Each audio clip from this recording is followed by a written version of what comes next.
ठीक है, तो जो वर्ड हम यूज़ करते जा रहे हैं उनको हम लिख भी रहे हैं, नोट भी कर रहे हैं ना। तो देखें इसके अंदर जो है वो आपके पास कंट्रोलर का वर्ड आ रहेगा, और कंट्रोलर के साथ डिवाइसेस भी हैं। ये डिवाइस कहलाती है सीडी ड्राइव। मॉडेम भी एक डिवाइस है, एक्सटर्नल डिवाइस है। सही है। डिस्क यानी हार्ड डिस्क, मॉनिटर भी है। लेकिन सबके आगे जो है वो एक कंट्रोलर बीच में है। कंट्रोलर क्या है? कंट्रोलर, अच्छा, और जो हमने बात की इनसाइड वर्ड, इनसाइड वर्ड के अंदर जो इंटरनल है, सीपीयू है, बस है और मेन मेमोरी। ये तीन चीज़ें तो बेसिक है। इसके अंदर जो है वो एएलयू और रजिस्टर है। अब ये बाहर की वर्ड से जो कम्युनिकेट कर रहा है, कहीं से डेटा आ रहा है, कहीं से जा रहा है, कहीं से आ भी रहा है और जा भी रहा है। ठीक है ना? ये जो तमाम चीज़ें हैं इन्हीं को अभी हम देख रहे हैं। ठीक है, तो अभी जो है वो हम इसके ऊपर जब वर्किंग कर रहे हैं तो हम जो वर्ड्स आ रहे हैं, पोर्ट, पोर्ट वो पाथ है जिसकी वजह से जो है, जहाँ से आपको थोड़ा टाइम चाहिए होगा करें, ले लिया करें, लेकिन नोट करा करें। और मैं ये भी चाहूँगा कि अब जो है वो आप एक अपना रजिस्टर, जैसे आप फिजिकल क्लास में बनाते हैं ना, सब लोग जो है वो बना लें अपने पास, और किसी ने बनाया हुआ है तो वो राइट कर दे, हाँ जी मैं नोट करता हूँ। तो उससे क्या एडवांटेज होगा? उससे ये एडवांटेज होगा कि कभी भी जो है वो आप कोई जो चीज़ आप मिस नहीं कर रहे होंगे, ज़्यादा से ज़्यादा जो है वो आपको आपकी नॉलेज आ रही है। हाँ, आदम तो करते हैं, खालिद भी करते हैं, ठीक है। और किसने? हाँ, आदम ने भी बनाया हुआ है, ठीक है। सही है। ये हाफिज मोहम्मद, ठीक है, गुड, अच्छा है, बात है। और जिन्होंने नहीं बनाया कोई बात नहीं, अभी भी बना लें आप। अच्छा, मैं अपने लिए नहीं कह रहा, एक जर्नल बना लें, उसको जो है जर्नल लें बड़ा वाला, उसको डिफरेंट जो पेजेस है ना, मतलब बीच में पेजेस निशान वगैरह लगा के, और उसमें हर का पीएफ का अलग होना चाहिए। लेकिन आप जो नोट हो रही है ना बातें, वो नोट करते जाएं, सुनते जाएं, नोट करते जाएं, ताकि आपकी जो है वही इसके अंदर नॉलेज गेन हो जो आपकी एक फिजिकल क्लास के अंदर होती है, और वो आप सिर्फ जो है वो, ठीक है, गुड, अब्दुल हमीद ने भी बनाया हुआ है, तो ठीक है। और मे भी पॉसिबल जब मैं आऊँ, बल्कि हम लोग आए, बात हो हमारी इंशाल्लाह फिजिकली क्लास के अंदर, तो सबसे पहले मैं वो चेक करूँगा आप लोगों का ना। तो अगर किसी ने अभी भी नहीं बनाया तो अभी से बना ले, आज की क्लास से बना ले, कोई बात नहीं, पहली क्लास से नहीं बनाया। और उसको अगर प्रीवियस क्लास से जो वो देख सकता है, या उसके पास वो नोट कर सकता है, इंपॉर्टेंट पॉइंट के किसी से लेके नोट कर सकता है, तो वो कर ले। अच्छा, कंट्रोलर क्या है? डेफिनेशन भी तो देख लेना साथ में। पोर्ट, पहले पोर्ट की देख लेते, पोर्ट आगे, the point at which a device connect to a computer. ठीक है, अब ये पोर्ट, कीबोर्ड पोर्ट आपको पता है, लोकेशन होती है वहाँ पे, वहाँ से वो कनेक्ट होता है। लेकिन इसमें और भी नहीं लिखा हुआ, इसमें और ये भी होना चाहिए कि जब वो कनेक्ट हो जाता है तो उसके थ्रू जो है वो हम इनपुट करते हैं या आउटपुट करते हैं। ठीक है ना? तो ये वाली बात अब आपको पता है कि वो पोर्ट, वो पॉइंट तो है जहाँ से डिवाइस कनेक्ट हो जाती है, लेकिन यहाँ से इनपुट या डेटा हो रहा होता है या आउटपुट हो रहा होता है। अच्छा, दूसरी बात है कंट्रोलर। कंट्रोलर एक किस किस्म का, आप समझ लें, सर्किट होता है, सही है, ऑपरेटस होता है, जो कम्युनिकेशन करता है बिटवीन सीपीयू एंड डिवाइस। देखिए, ये सीपीयू कम्युनिकेशन कर रहा है ना, अब इसको मॉनिटर के ऊपर कुछ राइट कराना, तो ये किससे कहेगा? ये कंट्रोलर से कहेगा, अब इससे नहीं कहेगा। पहले ये इससे कहता था तो बड़ा टाइम कंज्यूम होता था, क्योंकि ये जो है ना, इसको ये भी खुद से राइट करवाना पड़ता था कि ये एक्स कोऑर्डिनेट है, ये वाई कोऑर्डिनेट है, इसके ऊपर राइट करो। अच्छा, वो राइट करता था तो वेट भी करना पड़ता था। ठीक है। अच्छा, मेमोरी मैप आयो। अच्छा, मेमोरी मैप आयो का क्या मतलब है कि ये इसको जो कंट्रोल कर रहा होता है, ये कंट्रोलर को कर रहा होता है, बिल्कुल इस तरीके से कंसिडर करते हैं जैसे वो मेमोरी से रीड राइट कर रहा होता है ना। पहले ये देखें क्या हो रहा है, पहले जो होता था वो ये होता था कि मेमोरी में उसने राइट कर, जो हमने एग्जाम्पल भी करी थी, हम ये कह रहे थे कि ना, जब वो मेमोरी के ऊपर राइट करता है तो फिर वो क्या होता है, फिर वो जो है वो वीजी कार्ड पे जाता है। अब वो, उसको ऐसी जरूरत नहीं है, उसने आउटपुट राइट करना, वो डायरेक्ट कहाँ कर देगा, वो उसको मेमोरी समझ रहा है ना, इस कंट्रोलर को मॉनिटर की। अब उसकी वो वाली मेमोरी, वहाँ पे पहले डेटा जाता था, फिर वहाँ से इधर वीजी पे आता था, फिर मॉनिटर पे आता था। अब वो बात ही खत्म कर दी आपने।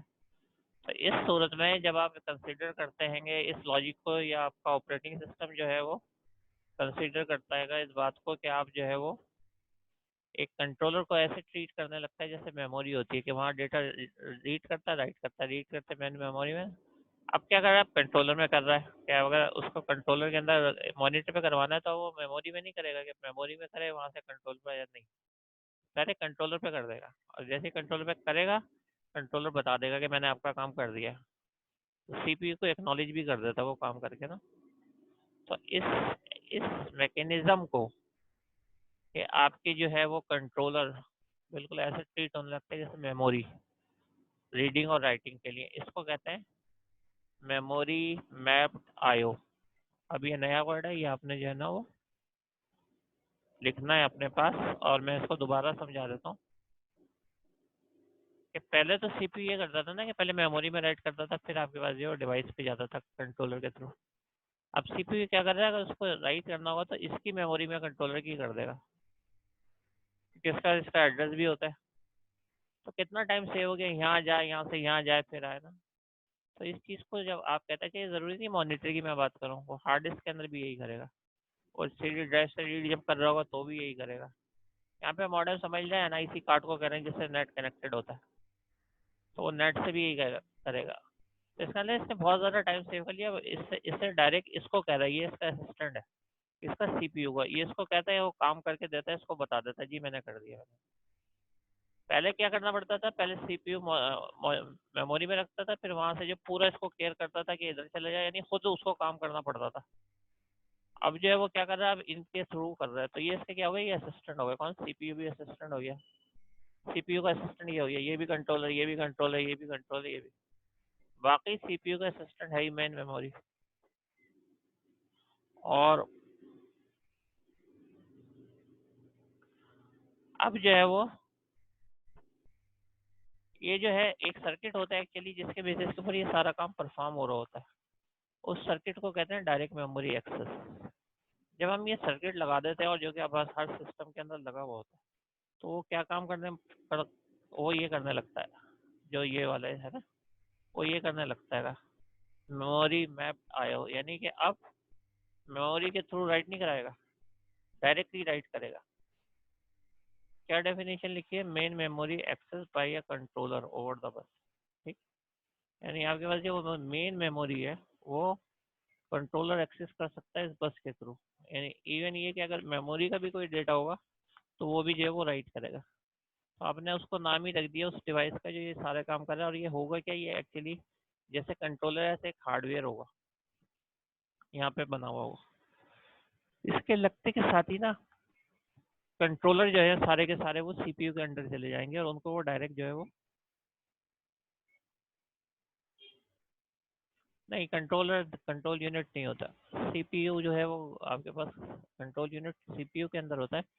कंट्रोलर का ताल्लुक सीपीयू से बिल्कुल नहीं होता, उसके उसके जो कंट्रोल होता है या कंट्रोल यूनिट होता है उससे बिल्कुल नहीं होता, इससे बिल्कुल नहीं होता उसका। जैसे हार्ड डिस्क है ना, अब इसका जो कंट्रोलर होगा ये इसके अंदर लगा हुआ होगा, सही है। ये जो इसको स्ट्रक करेगा कि आप ऐसा कर लें, ऐसा कर लें, ये किसको स्ट्रक करेगा, ये हार्ड डिस्क को करेगा। यानी ये जो बॉस है ये किसका, ये कंट्रोलर का है, और इसका जो कंट्रोलर है, सही है, ये हार्ड डिस्क का बॉस है। तो इस तरीके से जो हायरार्की बन रही है, कि जैसे ऑर्गेनाइजेशन चल रही होती है ना। हाँ, आ गए स्टूडेंट, कितने, बहुत सारे आ गए। चलो ठीक है, कर दिया, इन कर दिया। ठीक है, तो ये जो है वो हमारे पास। अच्छा, अभी हमने बात की थी, याद है हमने बात की थी इसकी। हाँ, वीजे वीजे कार्ड भी कंट्रोलर, सही कह रहे हैं आप, और उसमें भी यही होता है कि कंट्रोल, देखिए ये किसका बॉस है, इसका बॉस है, और कंट्रोलर किसका बॉस है, इसका बॉस है। ये इसको इंस्ट्रक्ट करता है, ये इससे काम करवा के फिर वापस बता देता है कि जी मैंने कर दिया। तो ये एक तरीके से बीच में आपके है, सीपीयू के और डिवाइस के बीच में है, लेकिन ये अपना आपके ऑर्डर मान रहेगा। अच्छा, वॉन न्यूमैन का हमने नाम पढ़ा था, अभी देखा था कि उसी ने ये आर्किटेक्चर बनाया था, कौन सा, स्टोर प्रोग्राम कॉन्सेप्ट का। उसके एक और टर्म, बोटल स्नैक। और वो हमने ये बोला था कि जब ज़्यादा डिले टाइम होगा किसी भी वजह से, कि बस की स्पीड जो है वो स्लो हो गई है, या आपके पास जो वो डेटा की कोई रीजनिंग है, या वही वायरस वगैरह है, सही है, तो वो क्या होता है, वो परफॉर्मेंस जो है वो स्लो डाउन कर देगा। बिल्कुल, परफॉर्मेंस जो है वो आपके पास ऑटोमेटिकली, सीपीयू जितना भी फास्ट है भाई, वो फास्ट जब वर्क कर रहा है ना, उसको डेटा मिले। अब आपकी बस स्पीड जो है वो स्लो है, तो फिर क्या किया जाए। तो अब कहने का ये मतलब है कि ये वाली जो बात हमने की थी, ये वाली बात की, ये बसेज होती हैं, तो सीपीयू जितने बिट्स का होता है नॉर्मली बसेस भी जो है इतने बिट्स की ही रखी जाती हैं। अब होता ही है कि जैसे 8 बिट का सिस्टम है तो 8 बिट के जो है वो, ताकि वो स्पीड जो है वो सेम रहे, कि जितने वो प्रोसेसिंग कर रहा है उतना डेटा उसको मिलता रहे। लेकिन थोड़ी देर के लिए इस पॉइंट को समझने के लिए ये सपोज करते हैं कि आपके पास 32 बिट का जो है वो बसेज है और 64 बिट का जो है वो कंप्यूटर है। तो अब यहाँ पे तो डेटा बड़ा स्लो आ रहेगा, और ये जो है ये फौरन कर देता है, अब ये फ्री बैठा हुआ है, ये कुछ भी नहीं कर रहा। अगर ये 64 बिट का और ये 32 बिट की है ना, तो ये कोई प्रोसेसिंग ही नहीं हो रही। सही हो रही है, बहुत स्लो हो रही है, लेकिन अगर ये आपके पास 64 बिट्स की बसेज है और 64 बिट्स का सीपीयू है, तो प्रोसेसिंग कितनी होगी, बहुत फास्ट हो जाएगी। ठीक है। तो ये जो है किसी भी रीज़न की वजह से आपके पास जो स्लो डाउन होता है या प्रोसेसिंग, एक्चुअली प्रॉब्लम वही है कि डेटा को जब हम ट्रांसफ़र कर रहे हैं वो अपनी जगह बिल्कुल तैयार खड़ा है बड़ी स्पीड के साथ। असल मसला यहाँ पे आ रहा है कि आप डिले टाइम, क्या वर्ड यूज़ किया था मैंने, लेटेंसी। लेटेंसी जो है जो बढ़ती चली जा रही है, सही है, यानी कि तो परफॉर्मेंस जो है वो स्लो होती चली जा रही है। तो ये एक बहुत बड़ी प्रॉब्लम होती है। तो अब अगर मैं आपसे ये बोलूँ कि ये जो हमने जितने भी ये हल किए थे, टेक्नोलॉजीज टू इंक्रीज थ्रूपुट, ताकि सीपीयू तेज काम करे, तो हमने ये क्या क्या कोशिश करी, लेटेंसी टाइम कम करने की कोशिश की, डेटा को जल्दी भेजने की कोशिश की। सही। कैसे? ऐसे, पहले हमने ओवरलैपिंग कर ली, पाइपलाइनिंग, यहाँ से फैच हो रहा है, डिकोड पे गया, दूसरा फैच हो गया, ये आपने स्पीड बढ़ाई। उसके बाद उस वक्त के जो प्रोसेसर थे वो एक वक्त में एक काम करते थे, क्योंकि उनका एएलयू होता था एक। आपने बोला डेटा को जल्दी प्रोसेस करने के लिए हम ये करते हैं कि हम जो है वो मल्टीपल एएलयू लगा देते हैं। सही है, तो डेटा जल्दी प्रोसेस हो रहा है, इसमें भी आप क्या कर रहे हैं, डेटा जो है वो आप प्रोसेस जो है वो तेज कर रहे हैं, और इसके साथ जो आपकी बिट्स जो है वो बस की जो बिट्स थी वो बढ़ती भी चली जा रही थी। फिर आपने बोला कि चलो और ज़्यादा तेज करते हैं, बहुत ज़्यादा डेटा आता है हमारे पास, सर्वर वगैरह। आपने क्या करा, बहुत सारे प्रोसेसर लगा दिए, MIMD।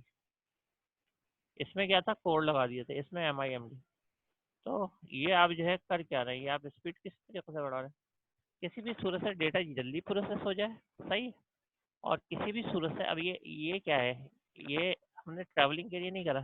ट्रैवलिंग के लिए डेटा को लेटेंसी के लिए तो ये कर दिया ना, कि फॉर एग्जांपल आपने ये कर दिया। अच्छा, लेटेंसी के लिए आपने कैशे भी कर दिया ना, कैशे भी तो है आपके पास। अगर आप देखें कैशे का काम क्या है, कैशे का ये कि जब यहाँ से लेके यहाँ तक डेटा आता था तो स्लो आता था बहुत। आपने बोला लाइन इधर रख दो पहले ही से ना, जो प्रोग्राम की मेन लाइन है वो रख दो, जैसी लाइन आएगी वो फॉरन साइज डिकोड एग्जीक्यूट होना शुरू हो जाएगी। तो मेन प्रोग्राम की आपने लाइन यहाँ रख दी, तो ये आपने क्या करा, ये आपने लेटेंसी टाइम कम करा। फिर आपने क्या करा, पाइपलाइन बनाई, उससे भी लेटेंसी टाइम। अब आप जो इधर ये जो कर रहे हैं, ये क्या कर रहे हैं, आप ये बोल रहे हैं डेटा आ भी गया ना, तो भाई प्रोसेस भी बहुत तेज करो, ऐसा ना हो डेटा जल्दी आने लगे।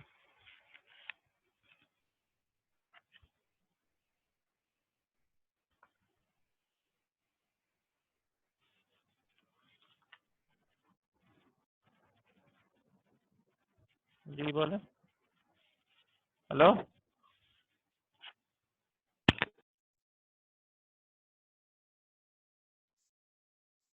जी। हेलो।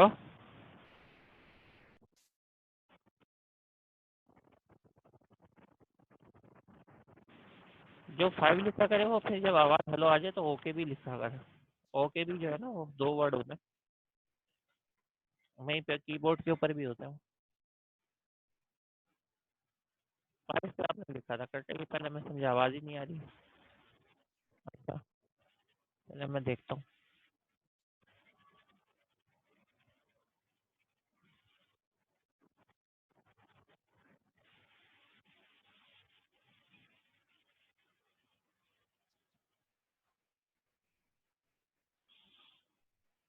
ऐसे क्या है, इसको मैं अभी सही करता हूँ।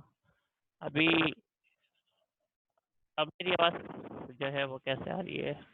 अच्छा, जितने उसके लेवल आप बताएं, जिसको लग रहा है कि बिल्कुल सही आ रही है वो 3 लिख के, जिसको उससे कम लग रहा है वो 2 लिख के, फिर 1 लिख के, ऐसे लिख के बताएं, ताकि मुझे भी अंदाज़ा हो जाए ना। क्या वो फिर नहीं आ रही?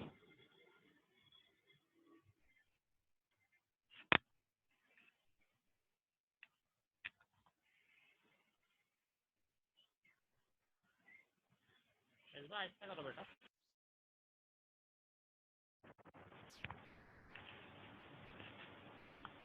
जी बताइए,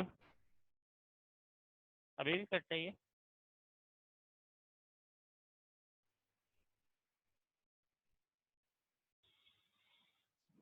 इसमें थोड़ी सी डिस्टरबेंस आ जाती है।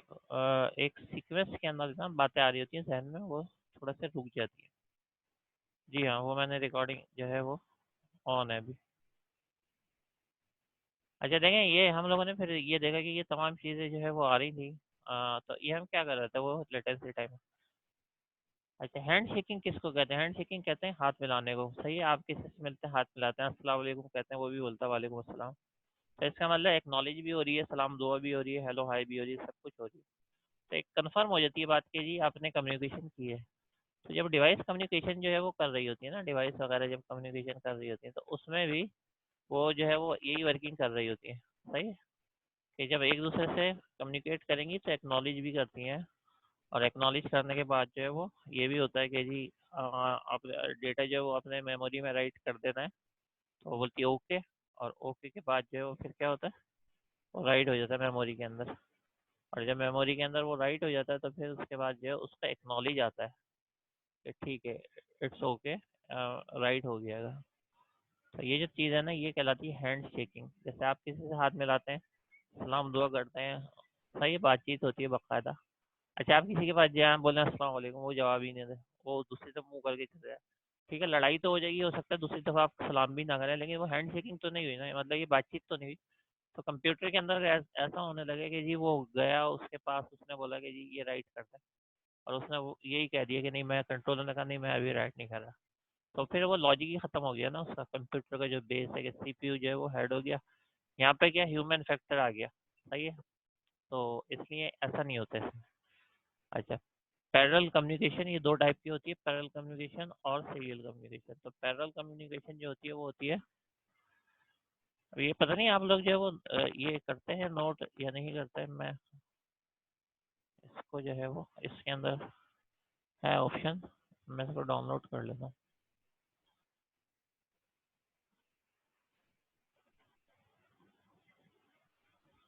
ठीक है, ये डाउनलोड हो गया। अब मैंने इसको क्लोज कर दिया, फिर मैं ही डाल दूंगा। क्योंकि आप में से कोई एक्नॉलेज नहीं करता है कि मैंने जो है वो पिक्चर ले ली है, और ये भी एक्नॉलेज नहीं करता। हालांकि मैंने पिछले सेमेस्टर में स्टूडेंट से कहा था कि आप जो है ना इस चीज़ को बहुत अच्छी तरीके से रखें, क्योंकि बहुत सारे बच्चे आ नहीं रहे होते क्लास में किसी भी वजह से। सही है, नेट वाले का भी कोई मसला होता है, या नेट वाले के जितने भी नेट वाले बदला ले रहे होते हैं उसी वक्त ले रहे होते हैं क्लास के वक्त। तो ऐसे भी कोई इश्यूज वगैरह होते हैं, तो आप जो है, मैंने ये कहा था कि आप ग्रुप के ऊपर शेयर कर दिया करें। कुछ लोग वैसे ही नहीं आते क्लास में, उनका जो है वो क्लास लेने का जो है वो एब्सेंट होते हैं या कोई और रीज़न होता है। तो आप जो है वो इस सूरत के अंदर स्पीड अप। अच्छा, मैं आपको बता रहा था पैरेलल और सीरियल कम्युनिकेशन बता रहा था, ठीक है ना। तो देखिए ये हमारे पास इसमें ऐसा का है कि ये अगर ये देखें, ये क्या, ये सीपीयू, ये क्या, ये मेन मेमोरी है। अब फर्ज करें एक लाइन होती है इन दोनों के दरमियान, ये लाइन है, ये बस है। सही है, और स्ट्रिंग जो राइट होता है वो होता है वन। सही है, जीरो, वन, वन। अच्छा, अब मैं आपसे ऐसी जनरल क्वेश्चन करूंगा, और उम्मीद है इंशाल्लाह आपका जवाब भी सही आएगा। कि जनरल क्वेश्चन ये है कि अगर ये इस तरीके से हो कि आपके पास एक सेकंड में एक एक जीरो जाए, फिर उसके बाद एक सेकंड में वन जाए, यानी हर बीट जो है वो ट्रैवल जो है वो कर रही हो, इस बेस के ऊपर कर रही हो कि स्लो स्लो, ठीक है ना। तो अब आप ये बताइए कि इस सूरत के अंदर कितने सेकंड लगेंगे, यानी एक बीट जाए फिर एक जाए, और एक एक एक एक सेकंड में एक बीट जाती है, तो कितने सेकंड लगेंगे?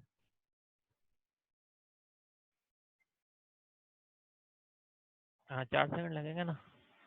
ठीक है, ये क्या है, ये हमारे पास सीरियल है, वन बाई वन, जो हमने वो भी देखा था ना।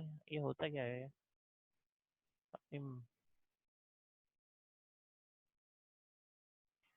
ठीक है। अब जो है वो हम बात करेंगे।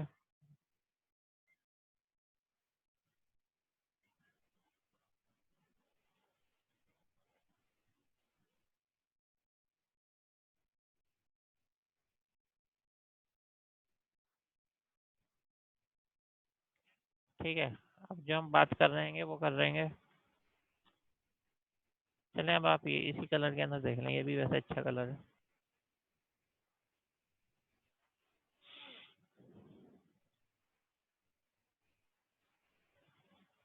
ठीक है, अब हम ये बात कर रहे हैं कि ये जो है वो विजिबल है, बस काफ़ी है। ये बात कर रहे हैं कि ये 2 लाइन है, 3 लाइन है और 4 लाइन है। अब जो है वो ये 4 बिट भेजनी है, हर एक जो है वो एक साथ जा रही है। कितने सेकंड में जाएगी? सही है, तो ये क्या है, ये है पैरेलल। ठीक है, ये क्या है, ये है पैरेलल। अच्छा, ट्रांसपेरेंसी ज़्यादा हो गई, सही है, इस वजह से कर रहा था। ट्रांसपेरेंसी से भी फर्क नहीं पड़ रहा उसको।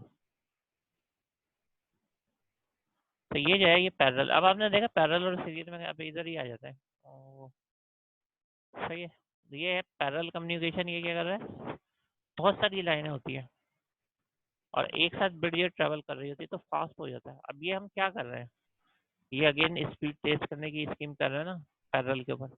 और अगर सिंगल लाइन हो एक एक करके वीडियो है तो स्लो हो जाएगी, इसको क्या कहते हैं, सीरियल कम्युनिकेशन। ठीक है, तो ये वाला जो टॉपिक है हमारा, ये किसका था, ये एक्चुअली था कंप्यूटर आर्किटेक्चर का। इसमें फर्स्ट फर्स्ट पॉइंट है वो हमने कर लिया। हैंड शेकिंग का वर्ड लिख लेना, हैंड शेकिंग का। और मैंने वो एग्जाम्पल भी ऐसे दी थी कि आपको थोड़ा सा याद रहे। सही है, और वॉन न्यूमैन बोटलनेक भी देख लीजिएगा। इसका मतलब ये होता है कि आपकी जो बस स्पीड है वो मैच नहीं कर रही है, स्लो हो रही है किसी भी वजह से, जिसकी वजह से परफॉर्मेंस स्लो हो रही है, क्योंकि उसको डेटा ही नहीं मिल रहा तो वो क्या करेगा। ठीक है, तो ये है एक सिलसिला, ये हमने देखा था। अब हम बात करते हैं एल्गोरिदम की। अच्छा, ये जो है एल्गोरिदम का चैप्टर जो है वो किससे रिलेटेड है, वो हमने बात की थी कि ज़्यादातर जो है वो सॉफ्टवेयर की बातें ज़्यादा होंगी, क्योंकि बी एस सी एस के जो 4 ईयर्स है वो भी सॉफ्टवेयर से ज़्यादा है उसमें, और हार्डवेयर जो है वो कम है। तो अभी जो हम बात करेंगे वो एल्गोरिदम की करेंगे। अब एल्गोरिदम आपको ऑटोमेटिकली आ जाएगा कि आपने प्रोग्रामिंग फंडामेंटल में कुछ ना कुछ वर्ड सुना होगा, फ्लो चार्ट देखा होगा, सूडो कोड देखा होगा, राइट। कि एल्गोरिदम जो है वो हम पहले राइट करते हैं या सोचते हैं कि एल्गोरिदम जो है राइट किया जाए। या ये सुना होगा कि लॉजिक बनाना ज़रूरी होता है प्रोग्राम का। कोडिंग आसान होती है, कोडिंग में मसला नहीं होता, और लॉजिक में जो है मसला होता है। तो असल में बात ही इसके ना बिल्कुल ये वाली बात है, रियलिटी वाली बात है, ये लॉजिक के एल्गोरिदम बनाने वाली बात ना। और वो ये है कि जब भी कोई प्रॉब्लम होती है ना, हम पहले क्या करते हैं, ज़्यादा बेहतर और ज़्यादा अच्छा तरीका ये होता है कि आप सोचें, उसको एनालाइज करें, उसको देखें कि है क्या। मैं रियल लाइफ की बात कर रहा हूँ, अभी मैं कंप्यूटर प्रोग्राम की बात नहीं कर रहा, रियल लाइफ के अंदर। और फिर आप जो है ना अपने कल के लिहाज से, या आप अपने किसी बड़े से मशवरा करते हैं, कोई ऐसी प्रॉब्लम आ जाती है जो आपने शेयर शेयर भी करते हैं, फिर आप उनको बताते हैं कि ये मसला है, फिर वो अपने एक्सपीरियंस के ऊपर आपको उसका हल बता रहे होते हैं। तो इसका क्या मतलब होता है, आप पूरे तरीके से एनालाइज कर रहे हैं, एक एक बात का जायजा ले रहे हैं, और जो भी बेहतरीन अक्लमंद या वाइज डिसीजन है वो आप लेना चाह रहे हैं। तो उसको बेसिकली ये कहते हैं कि लॉजिक। और दो आदमियों का लॉजिक सेम नहीं हो सकता है, कोई जो है वो ज़्यादा इंटेलिजेंट होता है, कोई कम होता है। कोई बात को जल्दी समझता है, कोई जो है बार बार कहने के बावजूद जो है वो नहीं समझ रहा होता। कोई ये सिचुएशन को बहुत जल्दी हैंडल कर लेता है, अगर ऐसी सिचुएशन आ जाए जिसको बहुत ज़्यादा प्रॉब्लम वाली है, तो कुछ लोग बहुत ज़्यादा इत्मीनान से उसको हैंडल कर रहे होते हैं, और कुछ लोग जो है टेंशन में इतने आ जाते हैं कि वो खुद ही प्रॉब्लम भी लगने लगते हैं उसको ना। तो ये जो सारी बात है, ये सिचुएशन को हैंडल करना या ये करना, तो इसके लिए क्या होता है, एनालाइज होता है। एनालाइज का क्या मतलब है, आप जो है उसको जायज़ा लेते हैं और एक चीज़ को जो है वो आप स्टडी करते हैं, फिर आप बोलते हैं कि ये ज़्यादा बेहतर ऑप्शन। तो कंप्यूटर प्रोग्राम एक्चुअली अभी यहाँ तो देखें तो यहाँ पे आपको पीएफ के अंदर तो 2+2 या 2+3 के भी स्मॉल लॉजिक्स उसके लिए भी बोलते हैं आप एल्गो लिखो, लेकिन बात ये नहीं होती। बात ये होती है कि आपको क्यों बताया जा रहा है। अगेन इसमें वाई आ गया, वाई के ये क्यों है। इसलिए है कि जब हम रियलिटी के अंदर सॉफ्टवेयर बना रहे होते हैं तो वो बहुत ज़्यादा कॉम्प्लिकेटेड होता है। और अगर वो आप जैसे अक्सर लोगों को शौक होता है, कोडिंग का इतना शौक होता है कि बगैर सोचे समझे डायरेक्ट कंप्यूटर पे बैठ के ओपन कर लिया, अब वहीं वहाँ पे कोडिंग कर रहे हैं, वहीं पे सोच रहे हैं कि मैं क्या करूँ। सही है, तो उसमें अगर सेमी कॉलन वगैरह हट गया तो फिर वो ज़्यादातर टाइम से सोचने में ही निकल जाता है, और आउटपुट कुछ नहीं आ रहा होता। तो ये जो बड़े प्रोग्राम्स होते हैं, लॉजिक होते हैं, अकाउंटिंग सिस्टम, या आपके पास वेबसाइट की डेवलपमेंट है, सही है, एंड्रॉयड बेस्ड एप्लीकेशन है, ये कहती हैं कि आप जो है जब किसी सॉफ्टवेयर या इंडस्ट्री के लिए बनाओ तो उसको एनालाइज करें आप, उसको देखें उसकी क्या क्या रिक्वायरमेंट है, यूज़र आपसे क्या क्या चाह रहा है, क्या क्या मांग रहेगा, वो चीज़ें तमाम आपकी कवर होंगी। ऐसा नहीं है उसने मांगा कुछ और दे आप कुछ और है, सही है। तो उसमें क्या होता है, उसमें आप सिंपल से इसके ऑर्डर मतलब ये देखें, आप किसी रेस्टोरेंट में जाएं, सही है, और वहाँ पे आप कौरमे वगैरह का ऑर्डर दें और वो वेटर जो दाल लेके आ जाए, तो आप क्या करेंगे? सही है। तो इस सूरत हाल से जो है, जाहिर बात है ये प्रॉब्लम की सिचुएशन है। या आप नाराजगी का अलहदा इजहार करेंगे और उसके अलावा शिकायत वगैरह आप अलहदा करेंगे कि भाई ये क्या हुआ, ठीक है। और आइंदा कोशिश भी करेंगे कम से कम जब भी आप ऑर्डर के लिए जाएं तो उससे ज़रा दूर बचें या उसकी टेबल के आसपास दूर ही बैठें ना। तो ये क्यों हुआ, ये इसलिए हुआ कि आपका जो था वो, तो हमारा कस्टमर जो है सॉफ्टवेयर के अंदर वो भी ऐसे ही होता है, सही है। वो ये चीज़ देख रहा होता है कि जो उसको चाहिए वो कितना है। बल्कि हर कस्टमर की जो है ना साइकी यही होती है, हर कस्टमर, आप छोटा बिजनेस करें बड़ा बिजनेस करें, आप इवन बिल्कुल जो आपके रोड के बिजनेस होते हैं वो करें, उसके अंदर वो जो चीज़ देख रहे होते हैं वो ये देख रहे होते हैं कि आपको कितनी तवज्जो दी जा रही है। इवन बल्कि आपने ये देखा होगा, ये मतलब लॉजिक की जब हम जो है वो सलून वगैरह कोई भी यूज़ कर रहे होते हैं, तो उसके अंदर अगर कोई हमारी तरफ ज़रा ज़्यादा तवज्जो देता है या हमारी रिक्वायरमेंट पूरी करता है हेयर कट के भी हवाले से, तो हम कोशिश ये करते हैं बार बार उसी के पास जाएं। ये नहीं होता है कि आप जो है फिर चेंज कर लें, बड़ी मुश्किल से चेंज होता है, या तो वो बंदा गुम हो जाए या फिर दूसरी जगह चले जाए। लेकिन अगर आप किसी से एक दफ़ा सेटिस्फाई हो जाते हैं, तो फिर आप कहीं नहीं जा रहे होते। तो इसका मतलब है एक कस्टमर डीलिंग जो है वो बेसिकली लॉजिक होती है। तो ये हम सॉफ्टवेयर टेक्निकल लोग होते हैं, हम लोग फॉर के लूप में, इसके लूप में जो है वो होते हैं ज़्यादातर। लेकिन ये है कि आपको जब सॉफ्टवेयर बना रहे होते हैं तो उसमें ये पॉइंट भी रखना पड़ता है, हर सॉफ्टवेयर के पास एक मार्केटिंग डिपार्टमेंट होता है, सही है। क्योंकि अगर आप लोग जो है, आप क्योंकि इफ देनाज वाले लोग होते हैं, अगर आप लोग डायरेक्ट मार्केटिंग में जाएं तो फिर आपको बहुत ज़्यादा जो है वो प्रॉब्लम हो जाएगी कि आप जो है वो मार्केट ही नहीं कर पाएंगे। आप उधर गए हैं, अब वहाँ जाके आपको कोई मतलब ये है कि अजीब सा लग रहा है बताना कि मैं सॉफ्टवेयर बना के लाया हूँ, तो आप ऐसे उठ के वापस आ गए। अक्सर होता है ना ऐसा, तो वो मार्केटिंग वाले नहीं, उनको ये आपके पास हैंडल करना होता है, वो टैकल करते हैं कि किस चीज़ से ये प्रोडक्ट को मार्केट की जाए। लेकिन ज़्यादातर लोग अब उसमें इतनी मार्केटिंग आनी चाहिए कि आप में से अक्सर लोग जो है वो फ्री लॉन्च के तौर के ऊपर वर्क कर होते हैं, यानी अकेले। अब उन्हें सॉफ्टवेयर बनाना है, उन्हें उसकी मार्केटिंग करनी है। तो इतनी टिप्स आनी चाहिए आपसे कि एटलीस्ट आप उसको एडवांटेज तो बता सकोगे, ये जो चीज़ है हमारे ये फ़ायदे है, ठीक है। अच्छा, तो एल्गोरिदम जो हम बना रहे होते हैं, तो एक्चुअली एल्गोरिदम आप बना देते हैं, आपने कोई जो है प्रॉफिट लॉस का बनाया। एल्गोरिदम में सबसे ज़्यादा इंपॉर्टेंट चीज़ होती है वो आप याद रखें, उसकी सक्सेस का रीज़न ये, या सिंपल ये जो आप सॉफ्टवेयर पूरा बनाते हैं उसमें भी जो है वो आप एक तरीके से पूरा जो है वो लॉजिक डिफाइन कर रहे होते हैं, और उसकी सक्सेस का भी रीज़न आप चाहते हैं वो सक्सेस हो जाए। सक्सेस सिर्फ एक सूरत के अंदर होता है हर प्रोग्राम, और वो ये होती है, और ये मेन पॉइंट मैं आपको बताता हूँ कि सक्सेस जो फैक्टर सबसे ज़्यादा इंपॉर्टेंट होता है वो होता है उसकी रिजल्ट जो आपने दिए हैं वो एक्यूरेट है या नहीं, सही है। मिसाल के तौर पे 2+2 4 आ रहा है तो सही है, 2+2 आपका प्रोग्राम 7 राइट कर रहा है और 8 राइट कर रहा है, तो फिर ये आपके लिए प्रॉब्लम की बात है। तो सबसे ज़्यादा जो इम्पोर्टेंट, ये तो सिंपल सी हम इसकी बात कर रहे हैं कि ये हमारे पास एक एल्गोरिदम है और एक छोटा सा प्रोग्राम है, सही है। तो टेबल इनपुट लेना, उसका प्रिंट करना, लेकिन यही चीज़ जब आप बड़े पैमाने पर आहिस्ता आहिस्ता एक्सपीरियंस लेते जाएंगे और सॉफ्टवेयर के अंदर आते जाएंगे बनाने में, तो आप देखेंगे एल्गोरिदम के अंदर जो मेन आपका होगा वो ये होगा कि उसके मेन जो आपकी रिक्वायरमेंट है कस्टमर की या आउटपुट है वो क्या है, आप वो प्रोडक्ट किस चीज़ की चाह रहा है। तो इसके लिए जो है वो फिर आप एल्गोरिदम ऐसा बनाए कि जब वो बन जाए, क्योंकि जो बहुत ज़्यादा मेहनत होती है वो सॉफ्टवेयर बनाने में होती है। जब आप अभी जो है वो इस तरीके का बनाते हैं कि आप जस्ट सिंपल एक नाम इनपुट दिया, एज इनपुट दी, उसको प्रिंट करा दिया, तो उसमें 10 तरह की जो एरर्स आ जाता है, सेमीकोलन यानी नहीं लगा या कोटेशन नहीं लगा, तो आप अंदाज़ा करें कि जब आप इतने बड़े पैमाने के ऊपर सॉफ्टवेयर बना रहे होंगे, तो उसमें ये तो सिंटेक्स एरर तो बच्चों वाली बात होती है, लेकिन लॉजिकल एरर है, यानी कि आपके आंसर सब सही आ रहे हैं या नहीं आ रहे हैं। क्योंकि जब आप वो सॉफ्टवेयर बना के लेके जाएंगे तो वो तो आंसर चेक करेंगे कि मेरा प्रॉफिट कितना हुआ, मेरा लॉस कितना हुआ, मेरी आज की सेल्स कितनी हुई पूरे दिन की। ये अगर बातें नहीं होंगी तो वो तो फिर बेकार है आपका।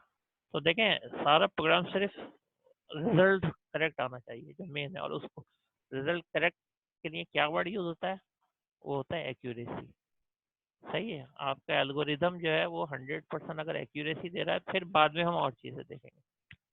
तो सक्सेस एक सॉफ्टवेयर की वो होती है आपके पास, जो भी आपने उसका लॉजिक, अच्छा आप यहाँ पे अगर आप एल्गोरिदम का वर्ड यूज़ नहीं करना चाहते तो ना करें, आप ये देख लें कि जो है लॉजिक, आपने जो भी लॉजिक बनाया क्या उसके रिजल्ट सही आ रहे हैं। आप एक इनपुट करते हैं इवन नंबर के लिए तो वो जो है इवन नंबर के ऊपर भी दे रहा है, और जब आप ऑड करते हैं तो भी दे रहा है। अब आप टीचर को दिखाते हैं जाके, टीचर आपको फिक्स किस चीज़ के नंबर दे रहा है, ठीक है। या आपने प्राइम नंबर का बनाया तो वो हर हर नंबर के ऊपर जो है वो बोल रहा है कि ये जो है प्राइम नंबर है, 2 के ऊपर बोल देगा, ठीक है, 9 पे बोल रहा है। तो ये जो चीज़ है ना, ये एल्गोरिदम को फेल कर देती है। तो इसीलिए इसको इतना ज़्यादा इंपॉर्टेंस दी जाती है कि हमें जो है वो अगर रियल मार्केट के अंदर जो है जाके अपना सॉफ्टवेयर सेल करना है, तो फिर जो है वो हमें इसकी ज़रूरत पड़ेगी। और ये एल्गोरिदम ही होते हैं जो नासा अपना प्रोजेक्ट भेजता है, रॉकेट्स वगैरह भेजता है। अब अगर उनका एल्गोरिदम भी गलत हो जाए तो उनकी ज़रा सी एरर आपको पता है कि वो मिलियंस डॉलर्स का नुकसान करती है। तो इसलिए जो ये बहुत बहुत ही जो है वो सेंसिटिव मतलब मैटर होता है। तो एल्गोरिदम जो है वो आपके पास डिफरेंट है। जो इसके अंदर हम देखेंगे एल्गोरिदम हम कैसे दूसरों को बताते हैं, यानी अपने लॉजिक की ज़बान होगी ना। मुझे अगर उर्दू में बताना है तो मैं उर्दू में बात करूँगा। कोई चाइनीज़ आ गया, अगर मुझसे चाइनीज़ आती है, इंग्लिश आ गई की कोई बात हुई तो इंग्लिश करूँगा। तो एल्गोरिदम की जो ज़बान है वो भी होती है, एक सिंपल इंग्लिश होती है, एक फ्लो चार्ट होती है, यानी ग्राफिक सिम्बल्स।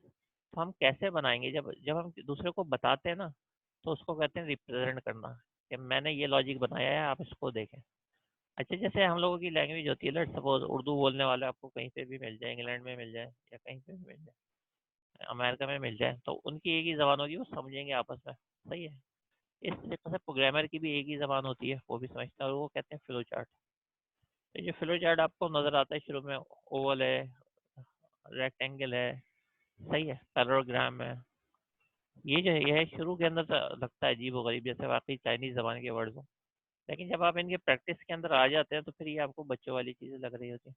लेकिन मसला ये है कि आप दूसरे प्रोग्रामर को किस लैंग्वेज में समझाएंगे अपना लॉजिक। अच्छा, समझाना क्यों होता है, इसलिए होता है कि सॉफ्टवेयर हाउस वाले आपको जो है रिस्ट्रिक्ट करते हैं कि आप जो कुछ भी राइट कर रहे हैं उसके आप फ्लो भी बनाएं, उसका जो है आप एल्गोरिदम भी राइट करें। उनको उनको प्रोफेशनली काम करना होता है, आप उधर जॉब कर रहे होते हैं, अगर आप वहाँ से छोड़ के चले गए और उनका कोई बहुत जो है ना, मतलब ये लाखों का कोई प्रोजेक्ट चल रहा हो जिस जो आप बना रहे थे, और आपने एकदम से रिजाइन कर दिया, तो फिर क्या होगा। और आपने अपना लॉजिक भी नहीं दे रहे। तो इसलिए पहले ही उनकी ये शर्त होती है कि जो भी आप अपना फ्लो बनाओगे वो राइट करोगे। प्रोग्राम के अंदर कमिट्स भी इसीलिए राइट करके दी जाती है, तो वो जाए तो जाए, कोई हमारा मतलब हमारे सॉफ्टवेयर का मसला ना है। तो इसलिए ये इंपॉर्टेंट फैक्टर है, ये तमाम की तमाम रिप्रेजेंट, ये जो कमेंट्स आप राइट करते हैं ना, ये भी आप रिप्रेजेंट कर रहे होते हैं अपने तरीक़ेकार को, कि आपने क्या सोच के जो ये बनाया है, ठीक है। एल्गोरिदम को डिस्कवर किया जाता है, वो ये कि एल्गोरिदम मतलब रिप्रेजेंट तो बाद में करते हैं, यानी बताते तो बाद में, पहले तो डिस्कवर करेंगे ना कि भाई सोचना, एल्गोरिदम को सोचना, डिस्कवर करना, ठीक है। ये कोलंबस ने अमेरिका जो डिस्कवर किया था, तो उसने क्या किया था, वो डिफरेंट पाथ से गया था, रास्तों से गया था, सही है। एल्गोरिदम ऑलरेडी बहुत सारे डिस्कवर है, लेकिन उसके अंदर जो है वो आप एक नया एल्गोरिदम बनाते हो। अगेन जो एल्गोरिदम है, लेट्स सपोज इसकी एग्जांपल मैं देता हूँ, गूगल का सर्च इंजन है, बड़ी फास्ट सर्चिंग करता है। अब आपने कोई एल्गोरिदम ही पे वर्क कर रहा है ना, उसने एल्गोरिदम उन लोगों ने बनाया, और वो इतना है कि मतलब उनका सर्च इंजन पूरी वर्ल्ड में चल रहा है, सबसे ज़्यादा चल रहा है। तो अब आपने कोई एल्गोरिदम बोला, आपने सोचा कि मैं जो है एक ऐसा डिस्कवर करूंगा या बनाऊंगा जो कि गूगल से भी ज़्यादा फास्ट होगा। लेट सपोज आपने बना भी लिया, आपने वर्क करा, टाइम चेक करा, ज़्यादा।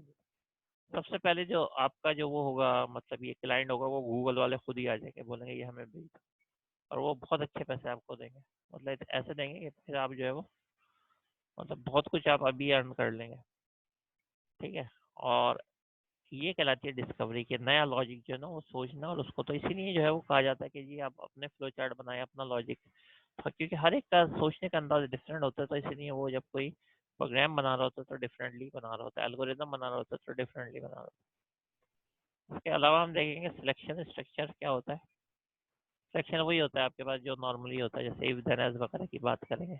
ये एक्चुअली रिलेट क्योंकि प्रोग्रामिंग से करता है, तो आप जो है वो डायरेक्टली या इनडायरेक्टली हम वो वाली भी बात करेंगे। उसके बाद जो है वो रिकर्सिव, रिकर्जन भी ये कहलाता है रिकर्सिव। ये तो सिंपल सा ये होता है कि एक फंक्शन अपने आप को बार बार कॉल कर रहा है, लेकिन क्योंकि इसका प्रोग्रामिंग यूटिलाइजेशन है तो ये भी किया जाता है। अच्छा, कॉन्सेप्ट पढ़ते हैं, कॉन्सेप्ट ऑफ एल्गोरिदम क्या है। एल्गोरिदम अब देखना, ये वर्ड को जरा गौर से देखना, ठीक है। ये वर्ड यूज कर देते हैं एल्गोरिदम रिप्रेजेंटेशन, इस चीज़ को कहते हैं कि हम किसी दूसरे को अपना एल्गोरिदम कैसे समझाएं, इसकी एग्जांपल फ्लो चार्ट होती है, ठीक है। और एल्गोरिदम डिस्कवरी जो है वो गूगल का, अगर आप इसका इससे भी बेहतर कोई डिस्कवर करना चाह रहे हैं सर्चिंग इंजन, तो जो आप वर्क करेंगे अपना लॉजिक सोचेंगे उसको एल्गोरिदम डिस्कवरी कहेंगे, ठीक है। अच्छा, कॉन्सेप्ट क्या है वर्ड को गौर करना। Algorithm is order, order set का क्या मतलब हो गया, लाइन नंबर, यानी सीक्वेंस में चलता है, line number 1, line number 2, line number 3, जैसे आपका प्रोग्राम होता है। अनएम्बिगियस यानी कि क्लियर, एम्बिगियस होता है अनक्लियर, यानी वो इंस्ट्रक्शन और वो जो लाइन हो वो ऐसी ऑर्डर तो हो, यानी 1 2 3 तो, लेकिन वो ऐसी हो कि कंप्यूटर जो है वो चला ले उनको। सही है, आप सिंटेक्स एरर कर तो आपको पता है कि कितने प्रॉब्लम आते हैं, तो इसलिए उन्होंने डायरेक्ट लिख दिया कि भाई बिल्कुल क्लियर होनी चाहिए। एग्जीक्यूटेबल, कंप्यूटर पर रन भी हो सके, सही है, कंप्यूटर के ऊपर रन भी हो सके। मिसाल के तौर पर आप फॉर का लूप अपने एल्गोरिथम में यूज करते हो, आपको पता है कि मैं अगर फॉर का लूप लगाऊंगा अपने एल्गोरिथम में तो वो रन तो होगा कंप्यूटर के ऊपर, सही है। डेट डिफाइनर टर्मिनेटिंग प्रोसेस, अच्छा हर प्रोग्राम एंड जरूर होता है, अगर आपने एंड नहीं रखा इनफाइनाइट कर दिया तो सिस्टम तो हैंग हो जाएगा। जैसे डू वाइल, ये ट्रू का भी लूप्स होते हैं जो सारी लाइफ चलते हैं, उसमें भी आप टर्मिनेटिंग प्रोसेस की कंडीशन देते हैं। तो 3 प्रॉपर्टी तो ये सामने आई है कि एक तो लाइन नंबर होगी, ऑर्डर, ऑर्डर सेट का मतलब नोट कर लेना, लाइन नंबर कहा गया। अनएम्बिगियस, क्लियर होनी चाहिए बिल्कुल। एग्जीक्यूटेबल होनी चाहिए, यानी कंप्यूटर के ऊपर भी रन करें, सही है। और टर्मिनेटिंग प्रोसेस, यानी आपके पास जो है एग्जिट भी ऑफ प्रोग्राम होगा। इन 3 पॉइंट के साथ अभी जो है ना, अभी हम एंड कर देंगे, सही है, ब्रेक है। उसके बाद अब आपका जो है वो थोड़ा सा ब्रेक ले लें, पानी वानी पी लीजिएगा, ठीक है। उसके बाद फिर आएंगे, फिर हम यहीं से कंटिन्यू करते हैं। ओके,